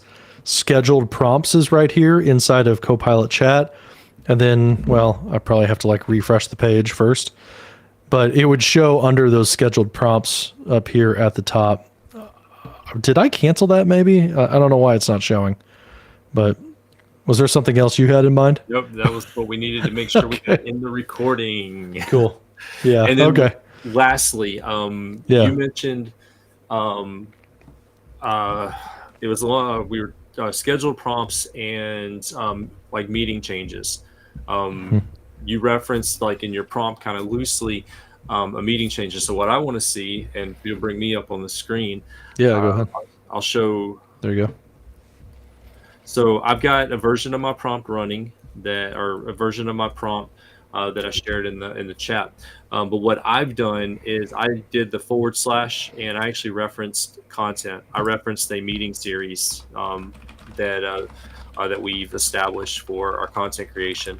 And so I'm going to run this one, and I just want to see, like, once we run it, if I'm able to actually go back and save it with the meeting reference in it, rather than like with the actual hard reference in it versus like the loose reference just based off of the name and letting it infer from the graph. So we ran that.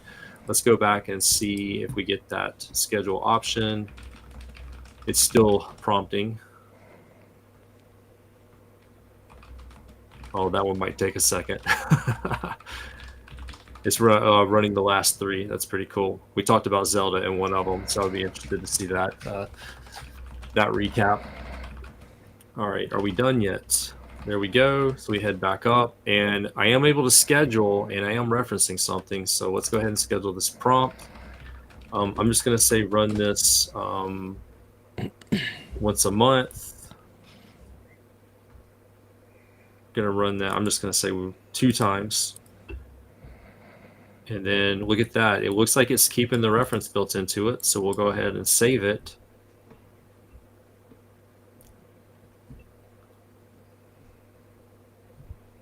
We hurry up and wait. It's creating it. But what I'm hoping is that it's going to work with that series. So it's when you do the reference to a specific item, you get more grounded, scoped results versus letting Copilot infer on your behalf based off of the name of the thing. So I've been experimenting a lot recently in the work toggle with using direct references to the specific things that I want Copilot to work in, and the results have been really good. So it looks like this particular schedule prompt is going to pull back from the actual meeting series that I have, which means it's going to be definitive based off of the content. So that's cool. I'm going to test that a little bit more, but I wanted to see if it'd do the reference while we were live. Nice. All right. Okay. 8 reasoning agents. Yeah, this is it's kind of a hard one to show, but you know it's definitely an important one. So I'm running one in the background. I'm hoping it will finish here somewhat quickly, but now, you know, in probably like 2 months ago, 3 months ago, there was this idea of deep reasoning agents coming out, and it's, you know, how are we going to get like the O3 model into Copilot? Well, Microsoft's answer was to package those up as agents and have a researcher agent and an analyst agent. And they're kind of tuned to do 2 different things, but they basically, you know, invoke the O3 reasoning model.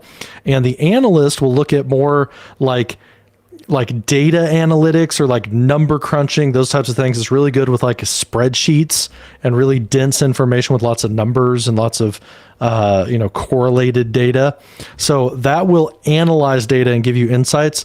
The researcher will basically go out and scour the net, scour its information to come back with like a research report, almost academic level type of a report. And to grab my screen real quick, and show you guys. I kicked one off with Researcher. So this is an example that I did several months ago. I did it with ChatGPT because these didn't exist in Copilot yet. But I said, hey, I'm in the market to buy a new truck, and I'm kind of between like a 2025 Tacoma or a GMC Canyon.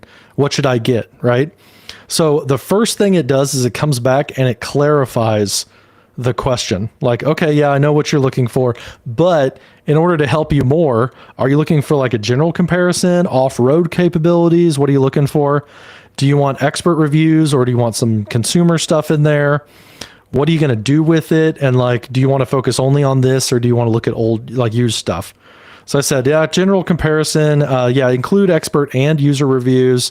Daily driving, I'm jamming 5 humans into it, and then we got only 2025 new ones. So now it's going through and it's doing all of that research.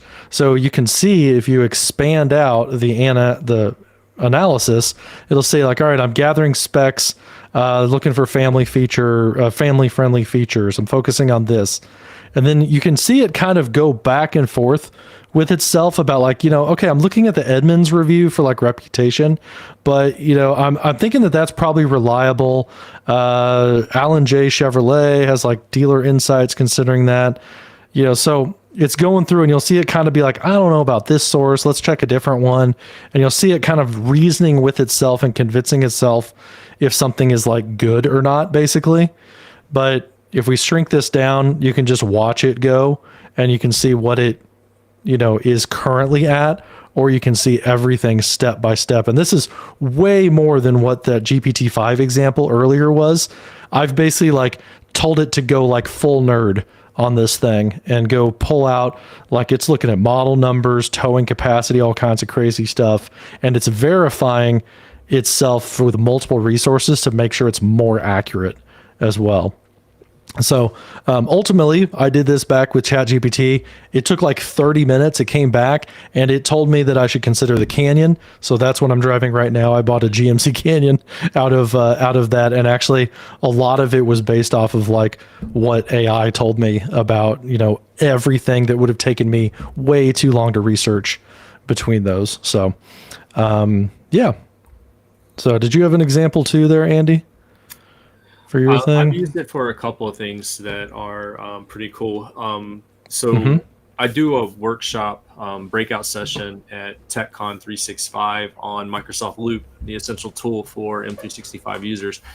And I did a delivery of that when we were in Seattle not too long ago. And that's the first time that I really felt like I hit a home run with that presentation, because everything just came together. The demo flowed really well, and I figured out my storyline for it. The intro and the narrative to take people through to show all the use cases. And one of the things I like to do in a presentation is provide an onboard or on-ramp for everybody that most people can relate to. And I did it in that presentation. I was like, that's really, really good. So I used Researcher to go back and review the presentation, also to review the transcription of that delivery, and to help me tighten up the PowerPoint presentation a little bit, because it was a demo-driven presentation. So I used Researcher for a lot of that.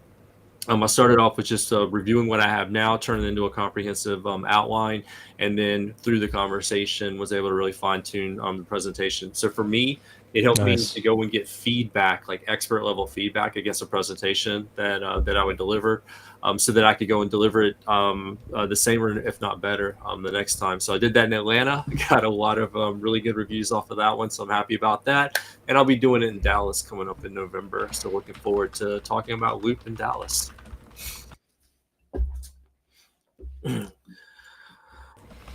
Awesome. Hoping that it would go through. I'm going to check near the end of this thing and see like if it came to the same conclusion, the Researcher, as what it did like 6 months ago with ChatGPT. Oh, here we go. It's reading out now. So I almost said like roiding out. All right. So it goes through and kind of like what you were showing, Andy, it's got like a rich formatted, like this looks way nicer than what I got with ChatGPT, which is like kind of like these highlight cards. Like that's pretty cool. Yeah. Like it got a full redesign. the canyon leads and front seat comfort, stuff like that. Here's like big takeaways. There's like, some more cards that are like key specs. That's pretty cool. That's like way easier, honestly, to follow than what I got out of ChatGPT. Because, dude, it gave me like 30 pages of stuff. And what I kind of just went to the bottom was like, okay, like what's the key takeaways? It was just like, okay, here's the bottom line. And it gave me like a paragraph of like all of this to say, you go this way if you're looking for that, go that way if you're looking for this other stuff. So, and it's kind of doing the same thing. It's going ad nauseum, category by category. So hopefully we'll finish quickly, because there's one more piece to this that I actually really like. So I love the visuals that it puts in there, kind of bullet points. That was impressive. I haven't run a research session lately and got those cards. Like that is super cool. Yeah, I'm a big fan of those. You can copy it. That's cool. You can download it as a PNG. It's pretty rad. And it did it, with Python, so you can copy the raw code if you want to. So it's still going. There we go. Oh my gosh, now it's like on interior. So what were you going to bring up? Like the fact that you can bring it into like a page? Yes. Okay, yeah. Yeah, that's really nice. So this is going to be ginormous. And at the end of it, you can kind of do two different things. You could either send it to a Word document, or you could send it to a Copilot page. And what's great about that is that gets you to like editing mode. It's like, okay, I got so much going on in here. I could either like go back and forth with chat and I could like refine and ask questions about all this, or I could pull it out into like a Word document or Copilot page. Then I could make tweaks like maybe I want to make these into like collapsible sections so that I shorten it physically, right? I could do that inside of Copilot pages by doing like the / and making it into a collapsible section. Inside of Word, maybe maybe I open it up in Word and I want to do like use the sidebar in Copilot to ask questions about the Word document. So I could do that and just kind of switch contexts, really. Yeah. So put it into practice. This is my conversation. I've got the pages icon in the lower left-hand corner there, and it opens up the page. But what I wanted to show, in addition to like the controls, like John was saying, you can go in and it's really easy for us to actually change the controls here. So I could switch this from just an H2 into a collapsible H2, make this more readable and easier to skim through, super easy to work with.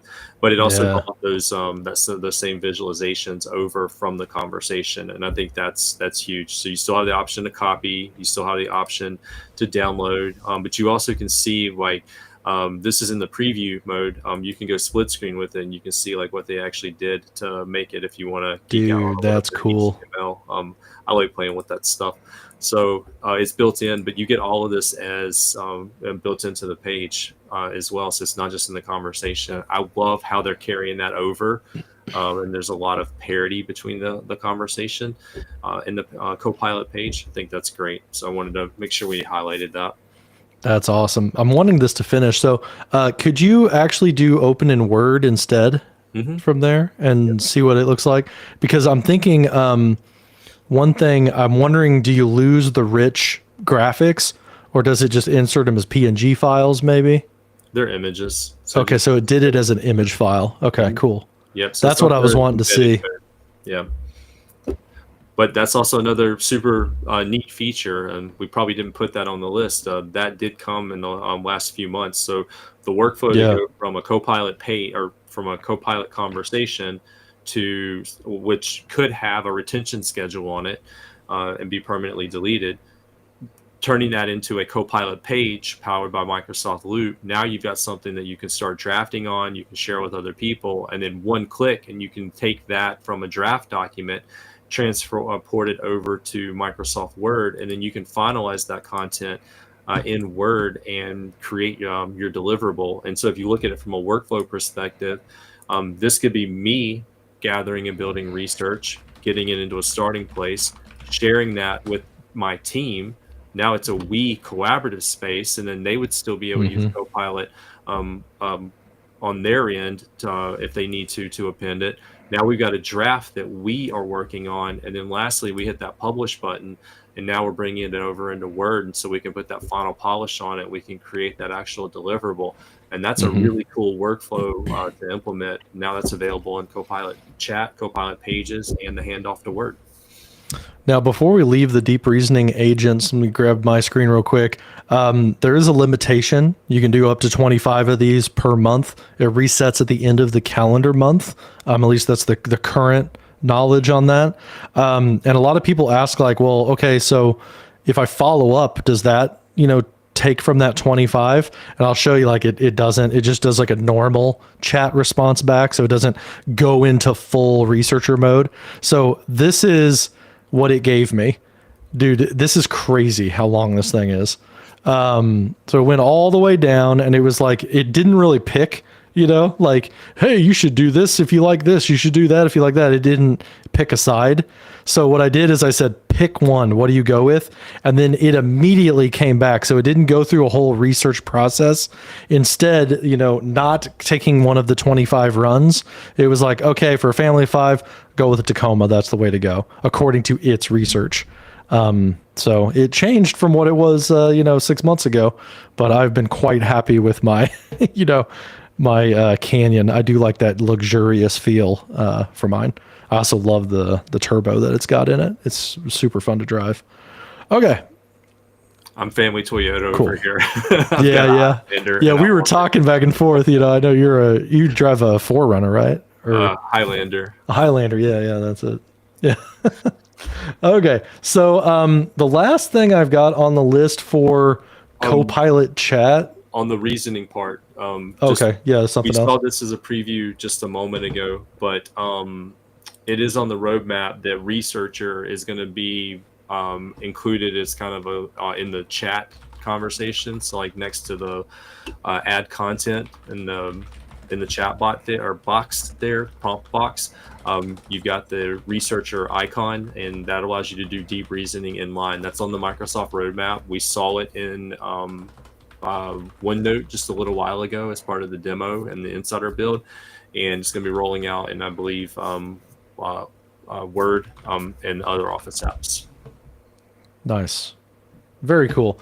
Yeah, I saw that it was like coming to that was in my little Analyst, or my my thing that Mark told me about, the agent that ran right here. It was like, oh, the first thing it came was researcher is coming to Word. So there you go. Full circle. Super cool though. I know my users have been very excited about those deep reasoning options. It's been really cool. The next thing on chat is about prompt gallery. And I kind of added this last minute because we had gotten something in the message center that says basically, hey, that prompt gallery website, that was like a standalone website. We're not doing that anymore. We're going to redirect into the chat experience instead. So we wanted to bring that to your attention as well. People have said like, oh my gosh, what do I, what happened to the researcher? Where's my saved prompts and all of that inside of a new chat? So I'm in the new UI and I start a brand new chat. There's this see more area at the bottom. That is now how you will get to your saved prompts as well as the entire prompt gallery. So if I drop that down, then I've got the prompt gallery right here at the bottom. It's going to open up that entire prompt gallery for me. So I've got the Microsoft prompts. Then next to it right here, I've got my saved prompts as well. There's that Andy CLT that I accidentally saved earlier. So that's the new way to get to it. And if you go to, I had prompt gallery Copilot. This was the URL, copilot.cloud.microsoft/prompts. If you go to that now, it's going to redirect, and it just took me right back to the chat to the prompt gallery. So that URL no longer goes to a standalone website. It's its own thing. And Microsoft actually got rid of the prompts app that was in Teams for a short period. They ended up retiring that as well. So your way to get to prompt gallery is going to be under this area right here at the bottom. If you are in an existing conversation, like here's an existing conversation, then the prompt gallery will show as this icon right here. So I could click that and get to that same page with my prompts. So, but yeah, that's the prompt gallery. The only other difference I know about, Andy, is whenever I bring this up, I could like save this prompt, right? And I could copy a link to it, and that would copy a link just to the prompt. But there's a new feature as well where if you want to, is it under this maybe? No, under this. Oh, they must have taken that away too. There used to be when you clicked share prompt, you could share the prompt and the response together as two, like as one thing, and it would be like the whole readout. It looks like you can't do that anymore because it just says share prompt and that's it. So it looks like we can't also share the response with the prompt. Because if I copy that response and just go into like text edit, where's that going to open? There we go. It's it didn't include the prompt in that copy, so that is also gone now as well. Anything to add on to prompt gallery that you know about? It was gone way too soon. Yeah, like it seemed like a standalone app. I was really excited about the standalone app, and I thought it was going to be a good start for in product experience to create a curated library for me, but also potentially expanding into a we library. It's easy to manage and share prompts. I liked it being as a standalone app versus right now it's buried below the fold. It's a little hard to get to. Yeah. I think that's going to not help with user adoption. But I was excited for the standalone experience. So maybe they'll bring that back one day. Yeah. It seemed like something that Microsoft was investing in, and it just seems like maybe they've, rethought some of that stuff, and maybe they've kind of reorganized the people that are working on that, folded them in somewhere else or something like that. But I've noticed that like the investment just completely dropped off, and now it's kind of more of a, they're focusing on other things, I guess. So it's disappointing because like early on we talked about prompt libraries, and like, maybe it's just I don't know, it's maybe just a sign of a sign of like maturity and stuff like that, that like this prompt engineering idea and prompt library stuff, that was like the thing. Everybody wanted their magic prompts, in a prompt library. And maybe now we're just beyond that point, where it's like now it doesn't matter as much or something. And so Microsoft's trying to, drive in a different direction. But, us OGs, in Copilot, we're kind of like, still, I want to organize things and I want a library and all of that. But, so cool. Okay. So that's a lot pretty much on it. Copilot chat. That's like, that was one app. And I think that also speaks to Microsoft is really concentrating hard on getting this experience right, because when you interact with other AI, you have basically one entry point into it, and having a comparable experience in the Microsoft world makes sense versus kind of jumping here, there, and everywhere. That being said, we do need to talk about some of the other apps and experiences. So Copilot, I think, is your gateway now to Copilot. That's your entry point. But we need to transition, and I think we need to talk a little bit about probably one of the most used Office apps out there and talk about Outlook. Yeah, exactly. I was in the background getting over to my Outlook and making sure there wasn't some NDA, email in my mailbox. I have a nice clean Outlook. So a few things with Outlook that have been really awesome in the past like 6 months. The first is it's under the kind of settings within Outlook. So if you go up to the top corner, this is also like if you're on a Mac or a PC, inside the Outlook settings, there is a Copilot section now that you're going to want to look for. And inside that Copilot section, you can turn on and off Copilot entirely. So like if you don't want it to summarize anything, then you can turn it off. But what I'm looking for here is custom instructions. So kind of like what we talked about in chat with the personalization and memory, inside of here, you can tell Copilot, when you're drafting emails with me, I want you to like use this tone. This is the way I write. I always do my sign off in this way. I always do my greeting in that way. You kind of like give it clues into how you do your writing. One thing you could do is you could ask Copilot to help you craft these custom instructions. So you could open up the sidebar chat, which is a second feature that's somewhat new to Copilot. You can open up the chat, and you could ask it. Okay, I don't need like a preview here. Skip. There we go. Okay, yeah, look at my location. I don't care. Look at my sent emails and give me Copilot custom instructions about how I do tone and length and opening closings in my emails. So if you don't really know this about yourself, you could ask Copilot to, kind of look at your email and give you some hints here. I don't know if this is going to work very well because I don't really use this inbox very much. So like, hey, you do things friendly and casual, upbeat. You say like, no worries, dude. Things like that. The length, you're short and punctual, short and punchy. Can I make this wider? I guess I can't make it wider right now. You often skip like, hey, Andy, hey, Joe, things like that. So you kind of get that, and you could say like, give this to me as a single paragraph, right? Because like I can't paste a table in. So I could then just like copy that, go into the custom instructions in here, and then I could paste that in and kind of tweak it and do whatever I want. So like I would not add this, like don't do that, because like that's coming from my Outlook app on my phone. So I don't need you to put sent from Outlook mobile in all of my emails.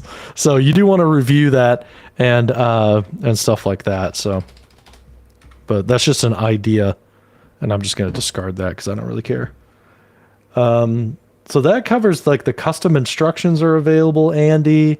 The sidebar chat is available as well, but prioritize my mailbox. Do you kind of have a demo of that, or do you want me to show that?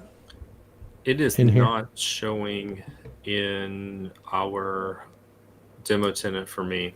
Oh, really? Okay. So let me look at that and see here. Do I have something from Megan?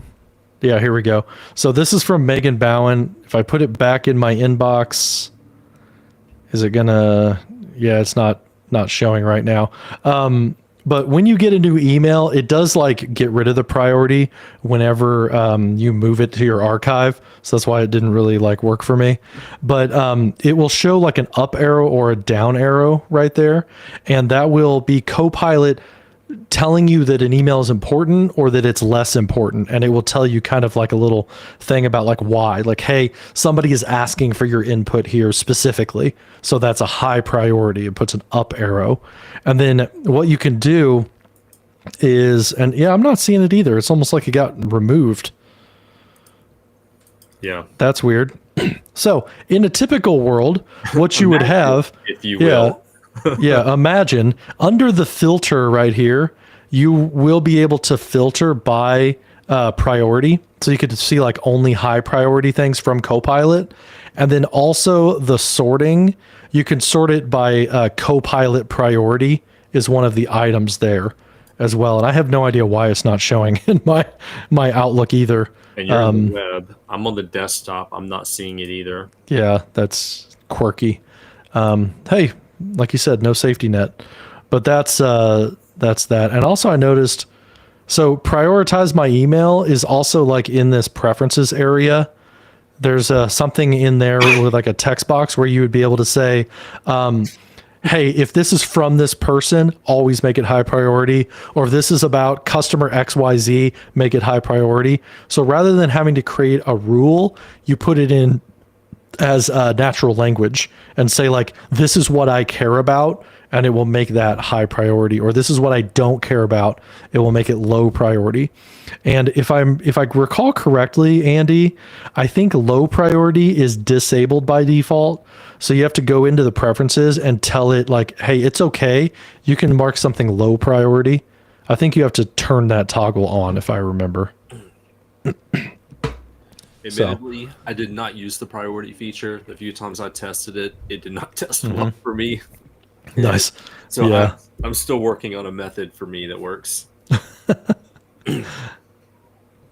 Awesome. Okay, so that is prioritized. That totally fell flat on its face. Next one is full Copilot access inside of Outlook. I haven't seen this in like the new Windows version because I don't run Windows typically, but on Mac OS and on the web, you now have this full Copilot button on the left side. If you open that up in Outlook, then you get the full Copilot chat experience, and you can even open up, it's the whole new UI and everything. So that's pretty cool. The thing that's missing though, no GPT-5.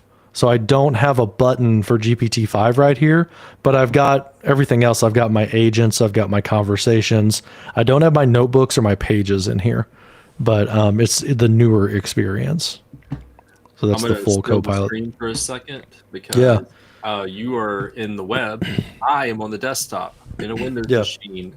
This is the classic version of Outlook on Windows, and you will notice that I have the full Copilot chat experience in the sidebar in the classic version of Outlook on my Windows machine. So chat is available there. I'm seeing it here. This is in our demo tenant, no insider rings or anything like that. I'm also looking at the new Outlook desktop client for Windows, and I also have Copilot chat available there as in the sidebar. So full experience, web and work toggles. As you've seen, though, there is no, or you haven't seen, rather, there is no GPT-5 button are available there in the upper right-hand corner. Okay. Yeah, good call out on that as well. Yeah, I'm just kind of ignorant when it comes to the new Outlook on Windows. So that's helpful to be able to bring it up quickly. I'm constantly testing it. I'm trying to stay ahead of my end users. Yeah. So here's another one. I hope this is in here. If I go back into my inbox and let me show my screen, is scheduling with Copilot. So this was here available, and it looks like it still is. So if I go to like this recent reply from Alex, I get this little sparkle icon in the top corner, and that is to create the meeting request with Copilot.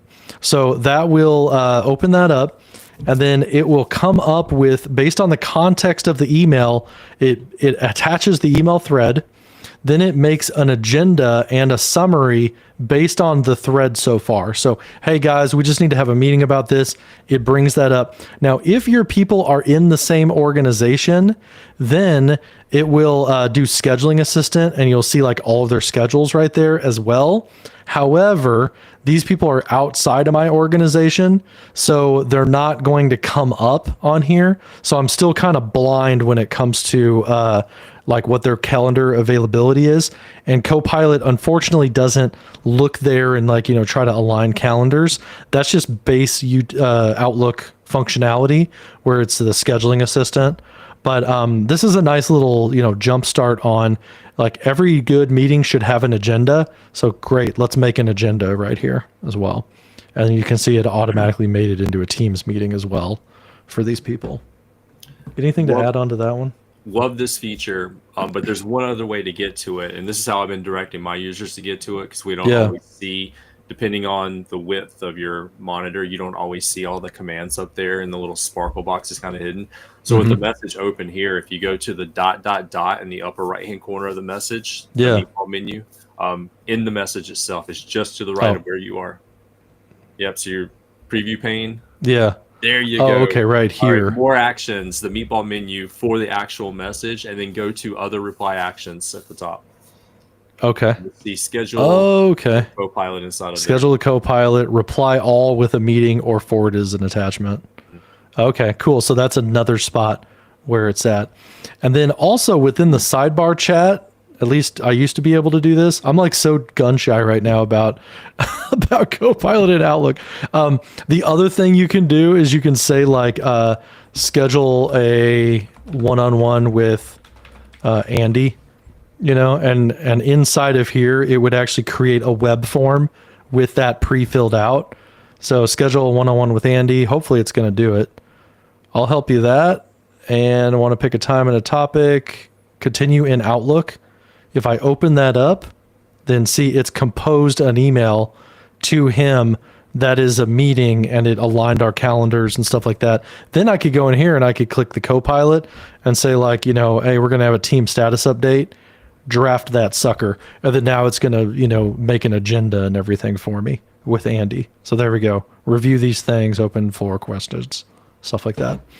So that is scheduling with Copilot inside of Outlook. So that's a special Outlook function within the sidebar. It will actually open up Outlook in a new window to schedule that meeting, which is pretty cool. I concur. Okay. Yes, Mark, I see your question here about, hey, it'd be cool to do the new Copilot function in Excel. That'll definitely be in our next What's New recap that we do, because that was a heavy hitter and it's not out yet. So we unfortunately can't demo the equals Copilot feature. I think it's in a very early beta ring that's not, that we're not allowed to show right yet. So that's all I have for Outlook, Andy. Anything else on your side? We still the screen for a minute. Yeah. Be sure to check out the What's New in June blog. There's some stuff on mobile Outlook that we haven't demoed here that's pretty cool. It lines up with this. So you can schedule meetings on the go if you're on Outlook for iOS or Android. And it actually looks like it goes a little bit deeper than what we're discussing here for the desktop and the web versions. This one is summarizing relevant content, tasks, and documents. It brings that summary into the meeting invite. And so it's actually filling out a lot of that meeting invite for the user automatically, versus you had the extra step when you did the Copilot chat, schedule the meeting option. This is super helpful on the mobile device. I'm going to have to go and experiment with that. So the few enhancements to the schedule with Copilot option for those of you that are on mobile, and this should have rolled out in July. Nice. To be honest, I don't really use Copilot in Outlook very often. I use the priority function, but I don't really use the summary a whole lot when I'm on my desktop because I'm kind of in work mode. But dude, I use Copilot in Outlook mobile all the time. It's like a magic, it's like a magic wand or something for drafting responses, especially summarizing emails on my mobile phone when it's like a big long thread or something. I probably if I'm using Copilot in Outlook, it's 7 out of 10 times is on my phone. 3 out of 10 times I would use it on the desktop. It's awesome on the phone if you guys are Outlook mobile users. The ability to just talk a couple of bullet points into the reply and have it pull the context while you're on the mobile phone. It frees you from your desk. And that's huge when you're trying to track down your children. Exactly. Waiting at the bus stop right now, hoping that your kid is awake on the bus. So we've got 8 minutes left. We got halfway through the list of things that we wanted to talk about. Yeah. So we're not going to get to everything today. We'll see about maybe finishing out the list in a follow-up session here in the near future. We are curious, what do you want to see us deep dive into? We've done a lot of Copilot stuff. Happy to continue down that path, but also if there's a specific app or service or area in the Microsoft 365 stack that you want to hear us talk about, let us know in the comments below. want to keep the community engagement going. So that being said, as we hit the home stretch here, John, I think there's one that stands out to me that I want to make sure that we touch base on today. Yeah, I just man. think it's super awesome, and I can see your cursor is already highlighted or hovering over it there. We just talked about audio and talking and interacting with Copilot. So one that I am pretty stoked about that is actually starting to roll out is the ability to work with audio overviews inside of Microsoft Word. So Yep. I'm just going to bring this up on my Windows system. It'll take just a second. Head into my apps, and I'll do this from the web. So we're opening up Word for the web, and let me...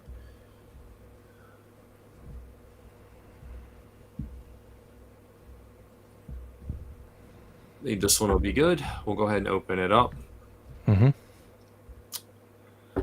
Quadruple verify. All right. So Jolly Roger Java was doing some fall menu campaigning last week while we were at TechCon in Atlanta, coming up with some fall beverage menu options, trying to do our best to avoid the pumpkin flavors. And so here in Word, let's go ahead and open up Copilot in the sidebar. And when this loads, there's going to be an option to generate an audio overview from this document. And I'm going to go ahead and turn that on. Give it a second. This document's not too long. It's only 415 words, so it shouldn't take too long. Yeah, but it's going to generate the audio overview for us, and we'll take a look and compare with what we saw in Copilot notebooks earlier and show you the audio controls that are available for Microsoft Word. Also, while this is loading, I'll go ahead and pull up the Word desktop app just so you can see if it's rolled out to the desktop. Yeah, the last I saw, it was not available on desktop, but maybe that's updated. I think Patch Tuesday came and went since I last looked. And I did just update this this week, so it should be pretty recent. After you log in. It's this tenant. It says, "Hello, Andy. I need you to log in. I know who you are, but I need you to log in." Yeah, but I've already logged in. All right, so went ahead, pulled up in the sidebar. There's no audio overview here, but let's actually go back to the web. And hello and welcome. Today we're taking you through an overview of and I can hear that espresso drinks that really capture the feeling of warmth, spice, and creativity in a mug. Sometimes. Now I'm also it's not letting me right now. It does take a second, yeah. It has given me the ability to expand the options and turn it into a 2-person podcast, and so we're starting to get some controls with the audio overviews to change the format and the playback, which is pretty cool. And Mark Wayne's question, on this interface, it does give you the transcript after a little while. So under that ... I've seen where it shows, you can show the transcript, you can switch to podcast style, and then you can save to OneDrive as well. So it's one of those things where like every audio overview experience is a little bit different, but I think over time they're probably going to like merge together, right? So like in this place you can see a transcript, in this place you can't, in this place you can save to OneDrive, but this other place you can't. And like in Notebook now you can save to OneDrive where you couldn't like last week. So I think they're kind of going to mesh together. I don't know anything publicly, or even privately about that. But it would make sense that like, hey, people are liking this audio overview thing. Maybe you guys should work together, and like have the same buttons everywhere. But I have had it show the transcript, but it takes a while after it generates before it shows the transcript because it's like it's got to like process it again. Is your ... lit up now, or is it still gray? It's still grayed out. Yeah. Okay. Now, since we're talking about the audio overview features, I think you're spot on. I think it looks like they're aligning with one another. We don't have any insider information on that. So it does look like that's happening. But there's a couple other audio features that we just want to mention while we're here. I'm going to head back to the desktop, and with the desktop, notice it's like, we'll speak with Copilot about document insights. Hey, Copilot, can you tell me what the 5 drink titles were that we came up with? Here are the 5 drink flavors you came up with. Bourbon spiced mocha. 2. Pistachio cardamom cafe creme. The pistachio cardamom cafe creme includes the following ingredients. No, I just need the titles. I don't need the description for each one. Got it. Here are the titles of the 5 drink flavors. And so hopefully you get the idea, but I'm having a conversation with the document, and you can go back afterward. You can see like the back and forth of the information. So I'm getting that on the Word desktop app, but I also have that advanced feature here in Word for the web. Yeah, I think that's a great one to end on. And I brought up on screen, Seth, if you're watching still, like from an hour and a half ago, I saw your comment and I pinned it so that we would make sure we talked about it. But this is that first taste of advanced voice in Copilot, and I am so excited about it personally. It's coming, it's out in Word on the web now. The next is it's going to come. They said August, but I'm kind of getting nervous that it's not going to make it. But they said August, it was going to be in the mobile app for iPhone first. So iOS coming with Android like fast follow behind. And then I haven't heard anything about a date when it might come to like the full desktop experience. But please, I'm hoping Microsoft, does that sooner rather than later, because I want to really use this thing as a thought partner, and I'll do it on my phone in the meantime, but I really want to just do it on my computer. So this was the desktop where I started with the full voice experience. Oh, you were on the desktop version of Word? Okay. Yeah. Well, I want it in the Copilot app is what I mean, like in chat. Yeah. Oh, Yeah, I want to minimize that guy into a little corner and just have it running all day. So it's kind of like a colleague sitting at the desk over from me. Like I miss that from pre-pandemic days. I don't want to go in the office, don't get me wrong, but I want to talk to somebody. So, but yeah, Seth, that was a good call out, and I wanted to make sure that we covered that before we ended. So that's a lot, and we got halfway through the list of new features. So if you sat with us for the last 2 hours, hats off to you. This was a really fun episode for us. I know it went by really fast. So we were looking at the list and we're like, I don't know if we're going to have enough to fill the time. We had way more than we had time to fill. This could have been 8 hours.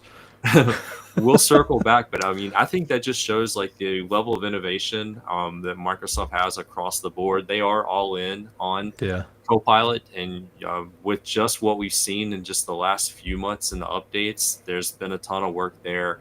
It's way more powerful than I think a lot of people give it credit for. I think the superpower of Copilot is that it is integrated into the apps and services that you already work with every single day, and you don't have to switch between your workload and go over to a standalone chat experience and then come back to your workload.